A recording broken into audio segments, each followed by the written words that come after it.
Well, Lance Price is a former director of communications for the Labour Party under Tony Blair. He gave me his reaction to the latest phone hacking developments.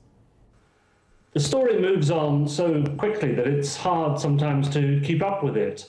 I don't think people were actually expecting the resignation of Britain's most senior police officer today, and his resignation statement is a curious one because basically throughout it all he says that he's done nothing wrong, but he's resigning because his presence is distracting attention from the important work that the Metropolitan Police has to do, and that is an honourable thing for him to have done. There are question marks over his judgment in terms of relationships with the News of the World, but just as with News International, the resignations didn't end the story, and I don't think it will at all with regard to the police.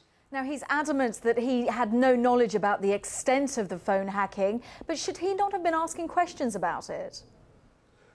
Well, he certainly should have known the culture that existed within the police, which is one side of his responsibility.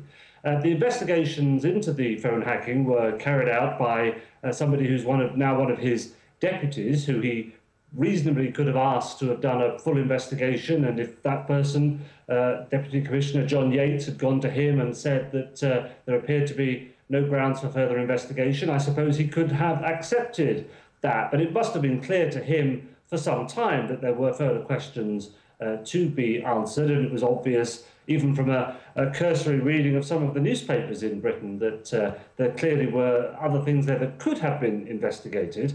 And I think the immense political and, to a certain extent, pressure from public opinion also on the police has forced his hand and made him feel that he had to make this sacrifice for the good of the force that he's been leading. Well, that was Lance Price, a former director of communications for Tony Blair.